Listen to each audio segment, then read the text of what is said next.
30 days free digital marketing course day 1. So normally ಎಲ್ಲರೂ ಅನ್ಕೊತಾರೆ website designing ಬರಬೇಕು ಅಂತಂದರೆ coding ಬರಬೇಕು ಅಂತ. ಸೊ ವೆಬ್ಸೈಟ್ ಡಿಸೈನ್ ಮಾಡಬೇಕು ಅಂತಂದರೆ ಕೋಡಿಂಗ್ ಅವಶ್ಯಕತೆನೇ ಇಲ್ಲ. ನಿಮಗೆ ಕೋಡಿಂಗ್ ಬರಲಿಲ್ಲ ಅಂತಂದರೂ ನೀವು ಆರಾಮಾಗಿ ಒಂದು ವೆಬ್ಸೈಟನ್ನು ಕ್ರಿಯೇಟ್ ಮಾಡ್ಬೋದು. ಈ ಥರ ಒಂದು ಮ್ಯಾಟ್ರೇ ನಮಗೆ ಗೊತ್ತಿಲ್ವಲ್ಲಣ್ಣ.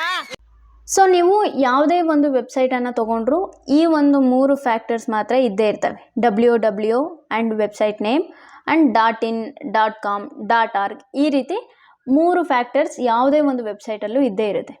ಯಾವುದಾದ್ರೂ ಯೋಚನೆ ಮಾಡಿದ್ದೀರಾ ಈ 3 ಫ್ಯಾಕ್ಟರ್ಸ್ ಏನು ಅಂತ? ಸೊ ಬೇಸಿಕಲಿ ಈ ಅಮೆಝಾನ್, ಫ್ಲಿಪ್ಕಾರ್ಟ್ ಆ್ಯಂಡ್ ಈ DMTK.in ಇದೆಲ್ಲವೂ ಕೂಡ ಡೊಮೈನ್ಸ್ ಅಂತ ಕರಿತೀವಿ. ಡೊಮೈನ್ಸ್ ನಥಿಂಗ್ ಬಟ್ ಒಬ್ಬ ಮನುಷ್ಯನಿಗೆ ಯಾವ ರೀತಿ ನೇಮ್ಸ್ಗಳಿರ್ತಾವೋ ಅದೇ ರೀತಿ ವೆಬ್ಸೈಟ್ಸ್ಗಳಿಗೂ ಕೂಡ ನೇಮ್ಸ್ಗಳಿರ್ತವೆ. ನ್ಯಾನ್ಸಿ ನೈಟಿಂಗೇಲ್, ರೋಸಿ ರೇಮಂಡ್, ಡಿಸ್ಕೌಂಟ್ ಸೇಲ್, ಕೆಂಪಿ ಕೋಣನ್ ಕುಂಟೆ, ಅವನ್ನೇ ನಾವು ಡೊಮೈನ್ಸ್ ಅಂತ ಕರಿತೀವಿ.